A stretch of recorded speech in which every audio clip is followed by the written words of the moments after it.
Aliyewahi kuwa waziri katika wizara mbalimbali Dr. Harrison Mwakyembe ametoa wito huo wakati akizungumza kwenye mdahalo ulioandaliwa na shirika la vikoba Tanzania, Vikoba FETA, uliofanyika jijini Mbeya. Dr. Harrison amesema ni wajibu wa kila Mtanzania kuhakikisha analinda amani na utulivu wa taifa. Amani ni msingi wa haki zote. Ni kwa sababu amani ikipotea, haki zote zinapotea. Kwa maana nyingine, machafuko yanatawala. Katika hali ya machafuko, ni vituo gani vya polisi vitakuwa wazi kupokea malalamiko yako ya kuonewa? Au ni mahakama ipi itakuwa na milango wazi kukusikiliza shauri lako wewe? Kwa upande wake, mkuu wa wilaya Mbeya Solomon Itunda amewahakikishia wananchi kuwa maandalizi ya uchaguzi umekamilika na kwamba uchaguzi mkuu utafanyika kwa amani na utulivu. Hivyo kila Mtanzania aliyekidhi vigezo vya kwenda kupiga kura ajitokeze bila hofu.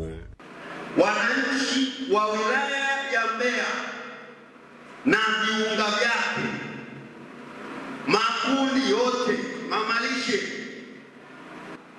wafanyakazi na wananchi wote zaidi ya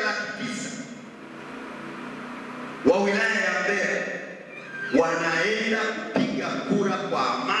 Leo ni siku yetu ya kongamano la kuadhimisha na kuenzi tunu walizotuachia za amani, haki, udugu na usawa kuelekea uchaguzi mkuu. Nao baadhi ya wananchi wameeleza matarajio yao kuhusu siku ya kupiga kura tarehe 29 Oktoba, wakisisitiza umuhimu wa wananchi kwa ujumla kujitokeza kwa wingi kupiga kura kwa manufaa yao na taifa. Mimi napenda kusisitiza kitu kimoja kuelekea tarehe 29, kwamba tuamke asubuhi mapema sana, tuwai twende tukapige kula, tuchague kiongozi ambaye unaona wewe anakufaa. Mpaka kuamka asubuhi kufanyaje, kwenda kupiga nini, kupiga kula, kuchagua viongozi ambao watafanyaje, watatusaidia katika nini, kuendesha nini shughuli zetu mbalimbali. Samuel Mpogole, Hope Channel Tanzania.